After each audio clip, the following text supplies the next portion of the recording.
নামের মালা গে কৃষ্ণ নামের মালা গেথে হরি নামের মালা গে হরি নামের মালা গেথে গলায় করে নাম রাধা নামে রাধা বাজে সুর বলে না রাধা নামে তাই হরি হরি বলে না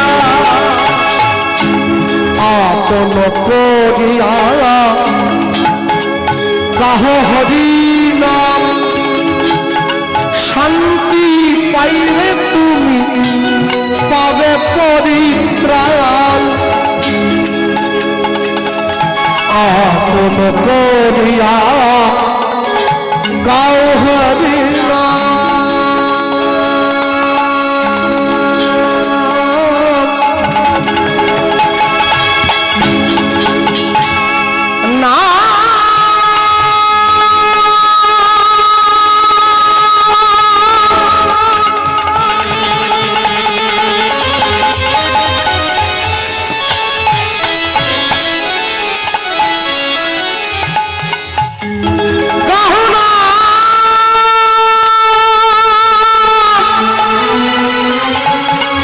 গাহুনা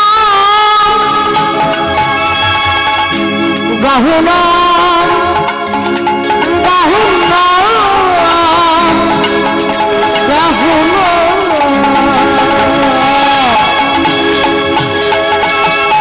আপন করিয়া গাহ সেই নাম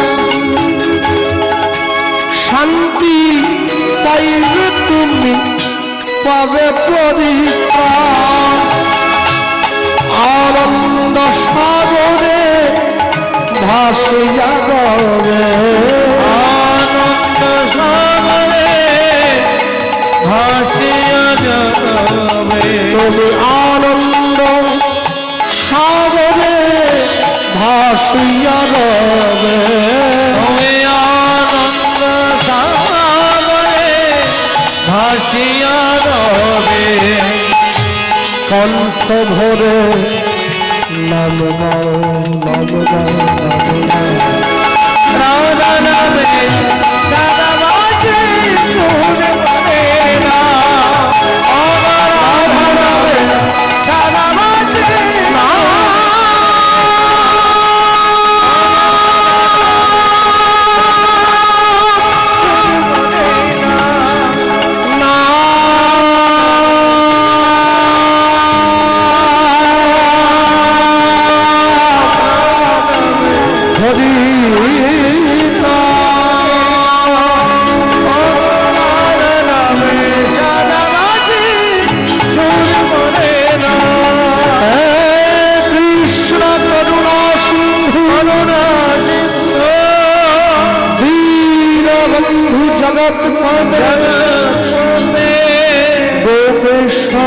গোপিকা কান্ত রাধা কান্ত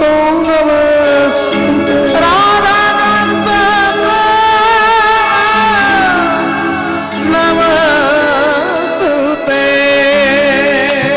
ভগবানকে সেবা দিয়ে যেই রামানন্দ স্বামী মন্দিরের দরজাটা ছুটে গিয়ে খুলে দিয়েছে চমকে উঠল প্রেমানন্দ কি প্রেমানন্দ নাম ধরে ডাক দেওয়ার সঙ্গে সঙ্গে প্রেমানন্দ ছুটে গিয়ে রামানন্দ স্বামীর সম্মুখে দাঁড়িয়েছে গুরুদেব অপ্রেমানন্দ আয় বাবা আয় আয় কাছে আয় আমি বলছি কি তুই তোকে আমি যেমন ভাবে ভিক্ষা করতে বলেছিলাম তুই সেইভাবে ভিক্ষা করেছিস হ্যাঁ গুরুদেব আপনি আমাকে যেমন বলেছেন আমি সেইভাবে আজকে গুরু রামানন্দ স্বামী ঘরের দরজাটা খুলে দেখছে প্রত্যেক দিন যে ভগবান সেবা করে যায় থালায় অর্ধেকটা অন্ন থাকে না গ্লাসে অর্ধেকটা জল থাকে না বাটিতে অর্ধেকটা ব্যঞ্জন থাকে না কিন্তু আজকে যেমন দিয়েছিল সব সেইভাবেই ধরা আছে আজকে ভগবান সেবা করেননি তাই রামানন্দ স্বামী প্রেমানন্দকে ডেকে জিজ্ঞাসা করছে প্রেমানন্দ আমি তোকে যেমন ভাবে বলেছিলাম তুই সেইভাবে হ্যাঁ গুরুদেব আপনি যেমন ভাবে আমাকে বলেছেন আমি সেইভাবে সেবা করেছি। আচ্ছা, তাহলে কি আমার সেবা দিতে কোনো ত্রুটি হয়েছে? বারবার ধরে প্রেমানন্দকে জিজ্ঞাসা করছে। হ্যাঁ প্রেমানন্দ বলতো, আমি তোকে আসতে মনে রাখবে, জীবনে 3 জায়গায় মিথ্যে কথা বলতে নেই। এক হচ্ছে গুরুদেবের কাছে, এক হচ্ছে নিজের পিতামাতার কাছে, আরেক হচ্ছে নিজের শিক্ষক শিক্ষিকার কাছে। জীবনে এই 3 জায়গায় যদি কেউ মিথ্যে বলে তাহলে সে কিন্তু জীবন থেকে অনেকটা দূরে পিছিয়ে পড়বে। প্রেমানন্দকে বারবার করে যখন রামানন্দ স্বামী জিজ্ঞাসা করছে, আমি তোকে যেভাবে বলেছিলাম সেইভাবে ভিক্ষা করেছিস তো? প্রেমানন্দ বলছে, হ্যাঁ গুরুদেব, আমি সেইভাবে ভিক্ষা করি। অনেকবার করে বলার পর রামানন্দ স্বামীর মনে হচ্ছে প্রেমানন্দ কোথাও গিয়ে যেন মিথ্যে কথা বলছে। আর এইটা ভেবে সঙ্গে সঙ্গে রামানন্দ স্বামী প্রেমানন্দের হাতটা নিয়ে নিজের মাথার উপর দিয়ে বলছে, প্রেমানন্দ, আমার মাথার উপরে হাত দিয়ে সত্যি সত্যি করে বলতো, আমি তোকে যেমন ভাবে বলেছিলাম তুই সেইভাবে ভিক্ষা করেছিস? যেই বলে উঠলো আর প্রেমানন্দ মিথ্যে বলতে পারলো। কি বলছে? গুরুদেব আপনি হ্যাঁ বল বল বল, তুই এতক্ষণ তো বলছিলি আমি তোকে যেমন করে বলেছি সেইভাবে ভিক্ষা করলি, আমি বল। অনেকবার করে বলার পর এইবারে প্রেমানন্দ আসল সত্যিটা বলছে। আমি কেমন করে ভিক্ষা করেছি জানেন? ঝড় বৃষ্টি বজ্রপাত দুর্দৈব দেখিয়া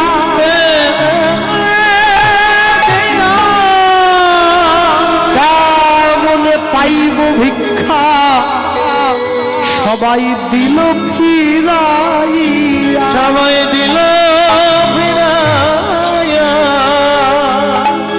এক ঘর হইতে আমি অন্য ঘরে যাই, কেহ না দিল যে ভিক্ষা, কেহ ফিরিয়া না চায়, কেহ ফিরিয়া না যায়। জমিদার ধরণী মরে করুণা করিয়া, করুণা করিয়া। নূর প্রমাণ হরি হরি প্রেমানন্দ গুরুদেবের বিরহে ছুটতে গিয়ে গুরুদেবের বিরহ সহ্য করতে না পেরে গঙ্গার জলে গিয়ে ঝাঁপ দিয়ে প্রাণ বিসর্জন দেবে বলে ঠিক করলো। আর এই যে ঠিক করেছে, এই ঠিক করে প্রেমানন্দ গঙ্গার জলে যাচ্ছে। গুরুদেব আমি তো বাড়ি ফিরতে পারবো না, তাই আপনার বিরহে আমি গঙ্গার জলে ঝাঁপ দিয়ে প্রাণ বিসর্জন দেব। গুরু গুরু গুরু বলি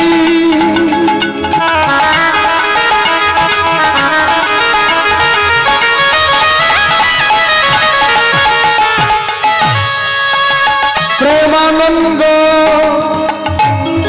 গঙ্গার জলে ঝাঁপ দিল, তাই হরিল গুরু গুরু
গুরুদেবের নাম স্মরণ করে প্রেমানন্দ গঙ্গার জলে গিয়ে ঝাঁপ দিয়েছে।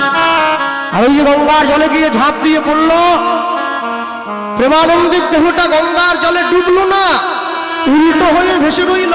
পরের দিন সকালবেলায় গুরু রামানন্দ স্বামী গঙ্গা স্থানে যাচ্ছে, মনে মনে চিন্তা করছে, আহা প্রেমানন্দটাকে কালকে খুব বকেছি, আঘাত করে তাড়িয়ে দিয়েছি, যাক বাবা মায়ের কাছে গিয়ে ভালো থাক, সুখে থাক, আনন্দে থাক।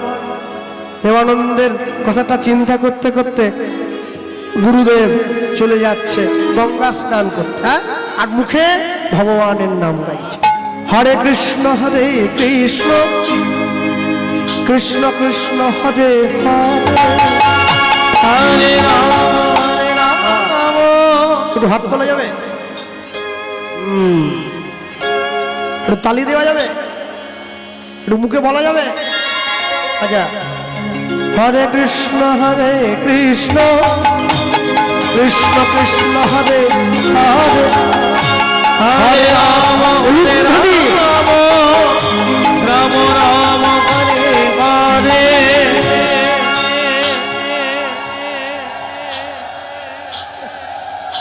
আয়া, আরে এরম বলিনি, এরম বলেছি।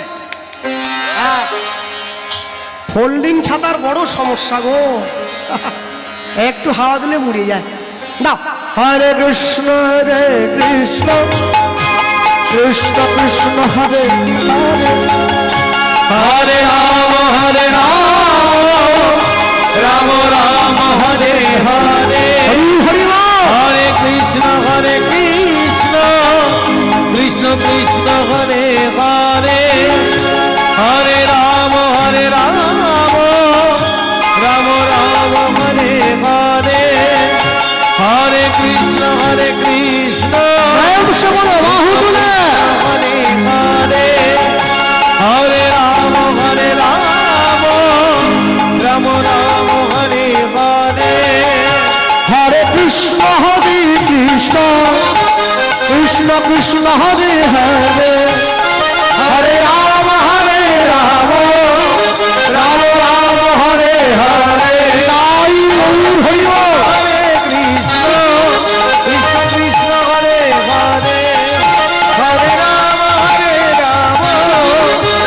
রাম হরে হরে। হরে কৃষ্ণ কৃষ্ণ কৃষ্ণ হরে হরে, হরে রাম রাম রাম হরে হরে। হরে কৃষ্ণ তাই হরি বল। হরে রাম রাম হরে হরে। কলিকালে যাগ যজ্ঞ পূজা তর্পণ কিছু নহি কলিকালের একমাত্র ধর্ম হরি নাম ধর্ম, সর্বধর্ম সার। এই হরি নাম শুধু নাম নয়, মোদের ভব পারের করি। প্রেমানন্দ সবাই বল নিতাই গৌর হরি।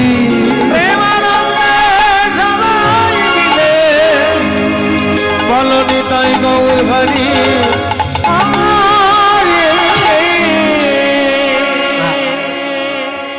রামানন্দ স্বামী এক পা দু পা করে গঙ্গার জলটাকে আড়াল করে যেই গঙ্গার জলে নামতে গেল, একটা দেহ দেখি আহা, তাদের বাড়ির ছোট্ট ছেলেটা গো মারা গিয়েছে, অদিনে প্রাণটা চলে গেছে, জলে দেহটা ভাসছে, জলটাকে ঢেউ দিয়ে সরিয়ে দিয়েছে। আবার যেই নেমে ডুবতে গেল, ওই মরা দেহটা আবার এসে রামানন্দ স্বামীর অঙ্গে স্পর্শ করছে, একবার দুবার তিনবার। মনে মনে চিন্তা করলো, দেখি তো একবার কার দেহ। হাত ধরে টেনে নিয়ে যেই দেহটাকে, ওটা তো উল্টে গিয়েছে, যেই সোজা করে দিয়েছে, চিৎকার করে উঠল, প্রেমানন্দ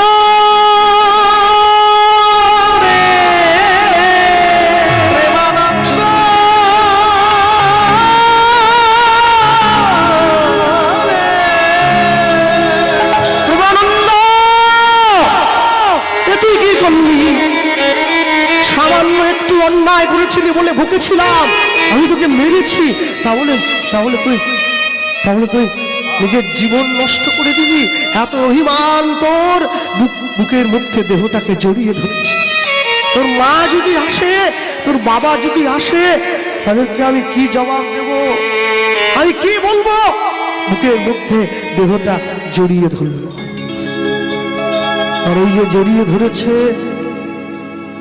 প্রেমানন্দের দেহটা জড়িয়ে ধরে রামানন্দ স্বামী গঙ্গার বক্ষ মাঝে দাঁড়িয়ে চন্দ্র সূর্যকে সাক্ষী রেখে আশীর্বাদ করলো, আমি তোকে অভিশাপ দিয়েছিলাম, আমি তোকে আশীর্বাদ করছি, শোন প্রেমানন্দ,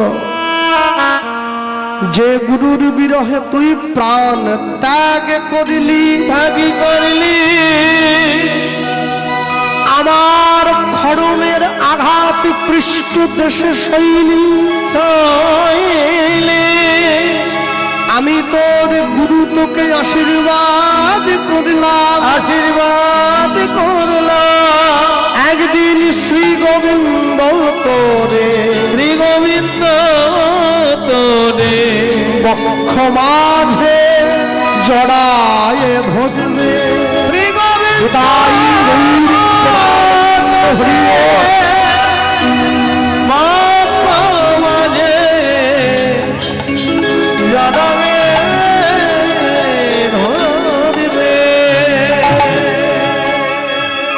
তাহলে গুরুদেব তো প্রথমে অভিশাপ দিয়েছে তুই নিচু কুলে জন্ম হবি, তারপরে আবার আশীর্বাদ করছে গোবিন্দ তোকে বক্ষ মাঝে জড়িয়ে ধরবে।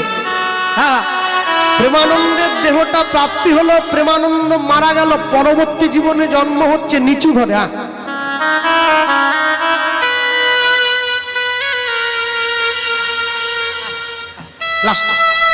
নিয়ে গিয়ে দাঁড়িয়েছে, আর যখন দাঁড়ালো প্রেমানন্দের দেহটা বক্ষ মাঝে জড়িয়ে ধরেছে, আর ওই প্রেমানন্দ পরবর্তী জীবনে জন্ম হচ্ছে কি হিসাবে? জনমিল প্রেমানন্দ মুচির ঘরেতে, জনমিল প্রেমানন্দ মুচির ঘরেতে, কৃষ্ণ সেবা করবে বলে আইলা তরিতে, কৃষ্ণ সেবা করবে বলে আইলা তরিতে। এই জীবনে প্রেমানন্দের বাবার নাম হচ্ছে মাধব দাস, পুত্রবদন হেরি কহে পিতা মাধব দাস, পুত্রবদন হেরি কহে পিতা মাধব দাস, পুত্রবদন হেরি কহে পিতা মাধব দাস, পুত্রবদন হেরি কহে পিতা মাধব দাস। আজ হইতে পুত্রের নাম দিলাম রুহিদাস, নাম দিলাম রুহিদাস, আজ হইতে পুত্রের নাম দিলাম রুহিদাস, আজ হইতে পুত্রের নাম দিলাম রুহিদাস। আনন্দ ধরে না, আনন্দ ধরে না, পুত্রবদন হেরি সবে, আনন্দ ধরে না, পুত্রবদন হেরি সবে, হরি হরি হরি বলে আনন্দ ধরে না, হরি হরি হরি বলে আনন্দ ধরে না, হরি হরি হরি বলে আনন্দ ধরে না, হরি হরি হরি বলে আনন্দ ধরে না, আনন্দ ধরে না, আনন্দ ধরে না, আনন্দ ধরে। আজ হইতে পুত্র নাম দিলাম রুহিদাস, আজ হইতে পুত্র নাম দিলাম রুহিদাস, আজ হইতে পুত্র নাম দিলাম রুহিদাস। আস্তে কি নাম দিয়েছে? রুহিদাস। অর্থ কি? রু মানে আত্মা, হি মানে নিজের, দাস মানে দাসত্ব করা। যে নিজের আত্মাকে নিজের আয়ত্তে রাখে সেই হচ্ছে রুহিদাস। আর আমরা নাম দিয়েছি কি নাম? টম, রম, ঝম, কম, পল্টু, বল্টু, কেলটু, কি সব বাবা। হ্যাঁ, বাপ তার বেটাকে পাপাই মরার সময় ডাকছে পাপাই, জগতের যত পাপ সব চলায় পাপাই, বাপ বেটা মিলে জমের করতে যাই, চলে আয় চলে। কি সব, কি নাম দিয়ে জগতে এসে গেল। হ্যাঁ, ছেলের নাম রুহিদাস দিয়েছে বাবা ভালোবেসে। আসতে আজকে কীর্তনের শেষ দিন, আমাকে ঠাকুর মশাই বললেন শেষে একটু রাসের 2 লাইন আপনি করে বিশ্রাম দেবেন। আমি বলে রাখি পোষা প্রসঙ্গে, দেখো এরপর হরিলু উঠাবে বাতাসা, তারপর বাড়ি যাবে, কেউ যাবে না। পিছন দিকে তাকিয়ে দেখো সবাই, কি দেখতে পাচ্ছেন? রাসমঞ্চ, তাই তো? আচ্ছা, রাসমঞ্চের এইদিকে দেখো, নীল শাড়ি পরে, বড় চুল, মানে ছেলেও নয় মেয়েও নয়, মাঝামাঝি কেউ একটা, দেখছো? কে বলতো? মহাদেব। কি সেজেছিল? হ্যাঁ, শ্বেত গোপী। শ্রীমদ ভাগবতে কোথাও বলা নাই। এই জন্যে সনাতন ধর্মকে মানুষে এত নিন্দে করে। জেনে বুঝে করলে চাষ, ফলবে ফসল 12 মাস। না জেনে করলে চাষ, একবারে সমূলে সাড়ে সর্বনাশ। শ্রীমদ ভাগবতে কোথাও বলা নাই যে শিব গোপী সেজে এসেছিল। তাই রাসমঞ্চের বারোয়ারি যদিও বা হয়, সেখানে শিবের বারোয়ারি কোনোভাবেই করা যাবে না। রাসমঞ্চে কোনো দেবদেবী আসতে পারেনি, প্রত্যেকে নিজের নিজের ঘরে থেকে নিজেরা নিজেরা আনন্দ করেছে। রাসমঞ্চে কারোরই প্রবেশ ঘটে নাই। বিভিন্ন রকম পুরাণে লেখা আছে যে সেখানে শিব এসেছিলেন শ্বেত গোপী সেজে।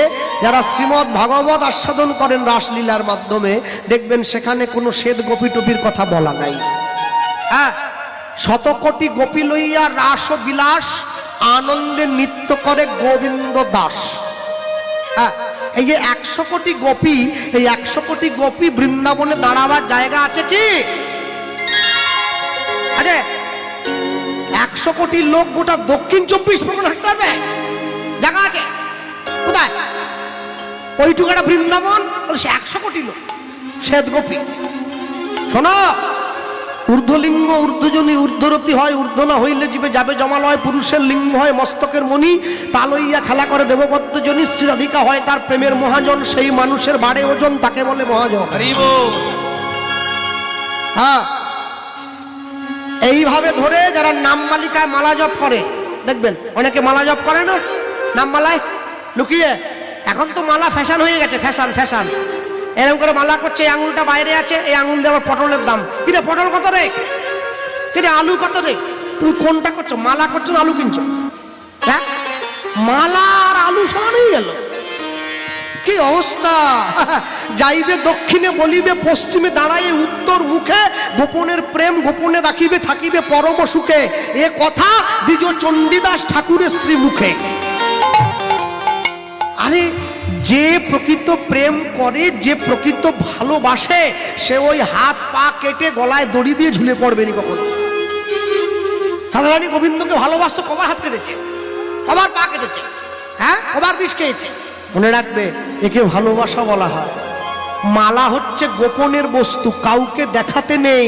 কেমন করে ভগবানকে ভজো, নিজের স্ত্রীকে পর্যন্ত বলা যায় না। তুমি মালা নিয়ে বাজার করতে বেরিয়ে পড়েছো কোন সাহসে? হ্যাঁ, লুকিয়ে রাখতে হয়। ওই মালাতে কটা কাঠি আছে? 108। মালার ওপরের কাঠিটা সুধন্যার মুন্ড, বড় কাঠিটা। 108টা কাঠি। এই 108 মাঝখান থেকে শূন্যটা। এই তোরা আবার ইউটিউব ছাড়িয়ে নিয়ে এগুলো ছেলেমেয়েরা টুকে আবার সব কীর্তনীয়রা বলতে আরম্ভ করবে। হ্যাঁ, খবর তো ছিল না। 108 মাঝখানে শূন্যটা সরিয়ে দিলে 18, তাই তো? কুরুক্ষেত্রের যুদ্ধ কতদিন? 18। কৃষ্ণ সুদামা লীলায় গুরু সান্দীপনী মুনি কৃষ্ণকে যে ঘরটায় থাকতে দিয়েছিল, সান্দীপনী মুনির ঘরের থেকে কৃষ্ণের ঘরের দূরত্ব কত? 108 পা।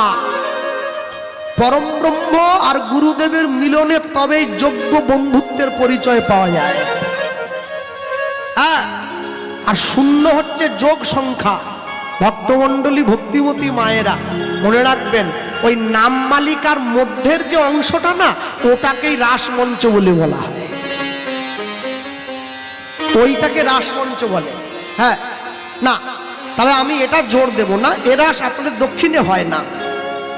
আমি যে বলছি যে কথাটা, এটা আপনারা উত্তরবঙ্গের দিকে গেলে শুনতে পাবেন। মালদা, মুর্শিদাবাদ, নদিয়া, ওসব দিকে শুনবেন। এসব দিকে চলবে না ওগুলো। যাক, তবে যেখানে যেরকম নীতি, আমি সেটা যাচ্ছি না। তবে একটা কথাই মনে রাখবেন সব সময়, রাস হচ্ছে আমাদের মতো কীর্তনীয়দের গাওয়াও নিষেধ, শ্রোতাগণের শোনাও নিষেধ। রাস কারা গায়? যারা সর্বত্যাগী সাধু ব্রহ্মচারী, তারা রাস গাইবে। যাদের মনে কোনো বিকার নেই। শুনবে কারা? তাদেরই মতো সাধু যারা মন্দিরের দরজা বন্ধ করে দিয়ে বসে বসে গাওয়া হবে, মাইক ছাড়া। হ্যাঁ, সব সময় মনে রাখতে হয়, আপন ইচ্ছায় জীব কোটি বাঞ্ছা করে, ঈশ্বর পুরাইলে জীবের বাঞ্ছা তবে পুরে। ভক্তমণ্ডলী, ভক্তিমতী মায়েরা, কলিযুগের জীব তো সাধুগুরু বৈষ্ণবের চরণের ধুলি নেয় না, নেয় কি? নিতে চায় না। ওই জন্য মহাপ্রভু শ্রীবাসকে বলেছিলেন, শ্রীবাস কিছু মিষ্টান্নের ব্যবস্থা করো তো। কেন? যেখানে সাধুগুরু বৈষ্ণব আসবে মিষ্টান্নের দানাগুলো ছড়িয়ে দেওয়া হবে, সাধুগুরু বৈষ্ণবের ধুলি ওই মিষ্টান্নের উপরে লাগবে। এবারে আমার মতো পাপাচারী কলির জীব যখন সেই মিষ্টান্ন তুলে মিষ্টির লোভে ওটা মুখে দেবে, ওই বৈষ্ণবের চরণ ধুলি পেটের মধ্যে যাবে। ওই জন্যে লুটের ব্যবস্থা করা হয়েছে, বাতাসা লুট আজও আছে, এত সহজ নয়। প্রত্যেকটা জিনিসের একটা করে কারণ আছে, না জেনে শুনে চিৎকার করলে হবে না। পণ্ডিত যেজনা আজন্ম সে কানা, সারা জীবন বই পড়ে বলল, বইয়ের মূল্য কিছু দিল না। জ্ঞান কাণ্ড কর্মকাণ্ড কেবলই বিষের ভাণ্ড, অমৃত বলি আজেবা খায়। নানাজনই সদা ফিরে কদার্য ভক্ষণ করে, তার জন্ম অধপাতে যায়। ভক্তমণ্ডলী, মাতৃবর্গ, রহিদাস জন্ম নিয়েছে, গুরুদেবের আশ্রমে থেকে পড়াশুনো করে। গুরুদেব শিখিয়ে দিয়েছে, রহিদাস প্রত্যেক দিন ভোরবেলা করে উঠে ঘুম থেকে উঠে ভগবানের নাম গাইবে। শোনো, যারা বসে আছে জায়গায়, যে একাদশী করে না, যে ভগবানকে ভালোবাসে না, তার উপরে আমার দুঃখ নেই, আমার রাগ তার উপরে যে ভগবানের নাম গায় তাকে যে বাধা দেয়। হ্যাঁ কি মায়েরা, বৃহস্পতিবার দিন লক্ষ্মীর ঘট বসাও তো। আমার মা ওই যে বসে আছে, দেখো আমার মাও বসায়। ঠাকুরও এখন হাটবারের মতো আসছে প্রত্যেক বৃহস্পতিবার। বৃহস্পতিবার লক্ষ্মীর ঘট বসে গেল, মুগ ডাল সিদ্ধ ভাত নিরামিষ সব ধুয়ে দিয়ে, ঝেঁটা পর্যন্ত ধুয়ে দিয়েছে নিরামিষ। বৃহস্পতিবার লক্ষ্মী এলো, শুক্রবার সকালে জামাই এসে গেল, পোল্ট্রি মুরগি আসো। ঠাকুর চলে গেছে, ঠাকুর চলে গেছে, নিজের মতো করে গুছিয়ে নিয়েছে। ওরে ভালোবাসা দেখো শুধু, সারা জীবন পুজো করলেও অভাব আর যাচ্ছে না। রুহিদাস ঘুম থেকে উঠেছে ভোরবেলা, উঠে ভগবানের নাম গাইছে। কি?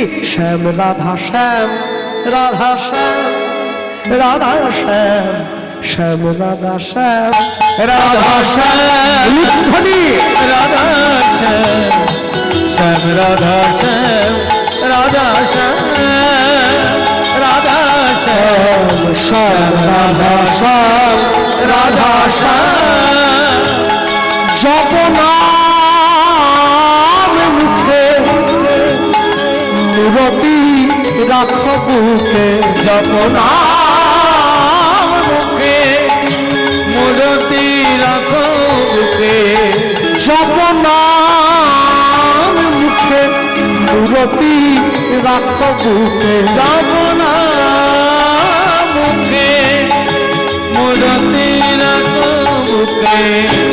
আনন্দে নহ অবিরাম, শ্যাম রাধা শ্যাম, রাধা শ্যাম, শ্যাম রাধা শ্যাম, রাধা শ্যাম, রাধা শ্যাম, শ্যাম রাধা শ্যাম, রাধা শ্যাম। আনন্দ কিশোর শ্যামল সুন্দর, বামেতে কিশোরী প্রেমাবেশে থর থর। আনন্দ কিশোর শ্যামল সুন্দর, বামেতে কিশোরী প্রেমাবেশে থর থর। অপার সংসার প্রেমের পারাবার, অপার সংসার প্রেমে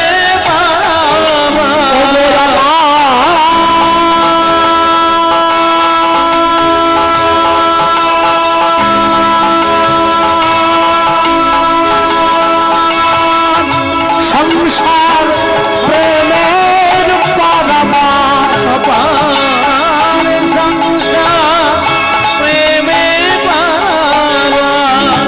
গৃহ হবে ব্রজধাম,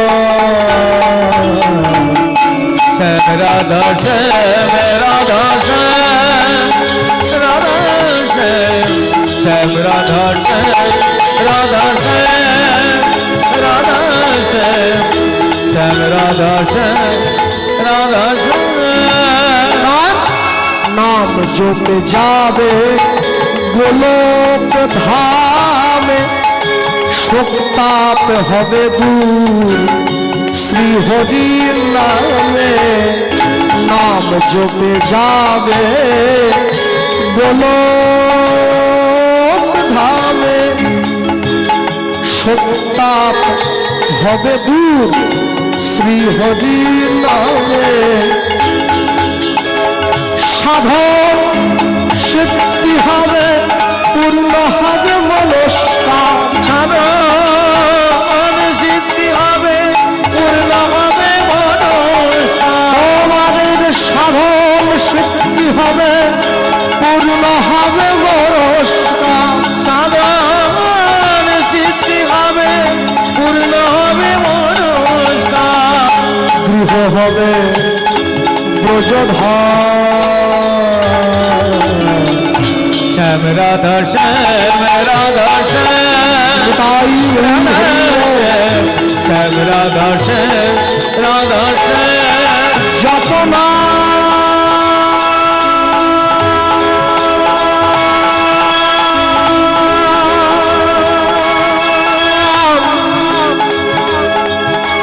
যতনা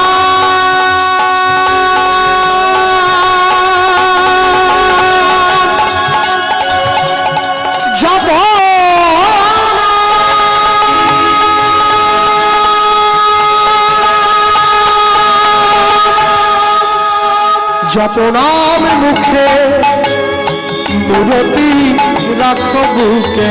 যত নাম মুখে মূরতি রাখো বুকে। আস্তে যারা বসে আছেন, এটা কুস্তি বাজারের ওপরেই হরিনাম সংকীর্তন। একটা কথা মনে রাখ, এটা নিয়ে আমার 3 বছর হয়ে গেল। আসি চাই না আসি, সকলের অবগতির জন্য শিক্ষিত সমাজ এবং যারা পড়াশুনোর মধ্যে যুক্ত আছেন, যারা বিভিন্ন রকম কর্মে যুক্ত, যারা ব্যবসার সঙ্গে যুক্ত, বড় বড় কর্মে যুক্ত, মনে রাখবেন আমি প্রথম বছর এসে যে কথাটা বলেছিলাম, শেষ বছরে এসেও সেই একই কথাটা বলে যাব আপনাদের কাছে, অন্য কিছু নয়। আমি কীর্তনীয় Gopal Krishna Pal, M A first class, first English honours, diploma in software application engineering works. আমি সরকারি চাকরি করতাম, রাজ্য সরকার নয়, কেন্দ্র সরকারের চাকরি।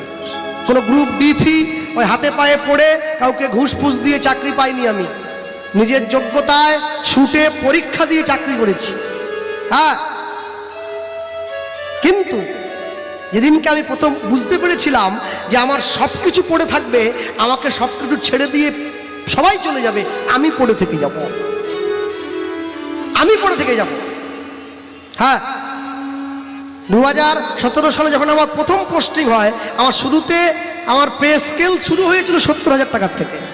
আজকে যদি আমি চাকরি করতাম হয়তো অনেকটা বেতন বেশি হতো, অনেক বড় লোক হতে পারতাম। কিন্তু মনে রাখবেন, সব থেকে বড় আশ্চর্য কি জানেন, আমি একটা জিনিস মনের মধ্যে জায়গা দিয়ে নিয়েছিলাম যে পৃথিবীতে শুধু নিজে ভালো খাওয়ার জন্য, ভালো থাকার জন্য পৃথিবীতে আসি নাই, শুধু আসি নাই। হ্যাঁ, শুধু নিজের জন্য ভাবলে হবে না।